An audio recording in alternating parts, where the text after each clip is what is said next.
Додека Заев го брише бугарскиот фашистички окупатор и на некој начин ја негира антифашистичката борба, Шекеринска вината ја бара во ВМРО ДПМН.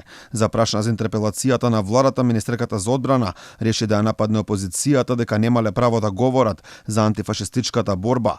Ваквиот став доаѓа токму во моменти кога владата, во која таа е вице-премиер, ја брише и менува историјата, бришејќи го бугарскиот фашистички окупатор, кој е виновен за голем број македонски жртви, борци против фашизмот. Единствените кои немаат право да говорат многу за нашата антифашистичка борба е токму партијата која што изгради кариера зборувајќи и работејќи против антифашизмот.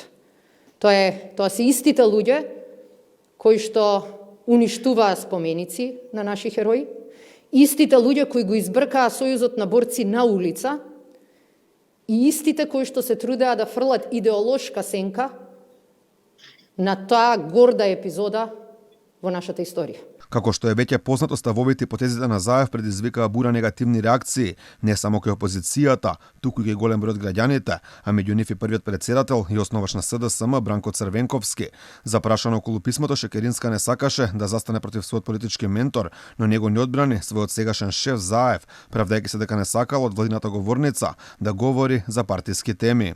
Стојам на располагање секогаш да дадам партиски одговор на прашање на партиска тема, но сега кога настапувам како министер за одбрана во владата на Република Северна Македонија, ќе ми дозволите и јас да внимавам да не ја мешам политиката со партиската политика со владината политика. Шекеринска, која во минатото беше лидер на партијата и важеше за човекот доверба на Црвенковски, е само уште еден дел од популарното скопско крило на СДСМ, која реши да не зборува против својот ментор. Голем број видни партиски членови, особено од главниот град, веќе јавно застанаа за ставот на поранишниот шеф на државата, меѓу нив и градоначалникот на центар Саша Богдановиќ, кој не само што не застана во одбрана на Заев, туку изјави дека верува во искрените намери и сугестии од Црвенковски.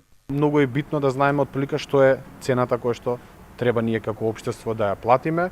Сепак верувам дека се искрени намерите и како сугестии, како критики, добронамерни предлози, се со цел да се постигне едно единство како држава, не зборам како политика или како партија, за да имаме, ајде да кажеме, еден исчекор во еден процес во кој што на жалост сме биле долго време заглавени. За сега Заев го бранат само функционери кои добија високи позиции во извршната власт токму од него, но рече си никој од Скопје.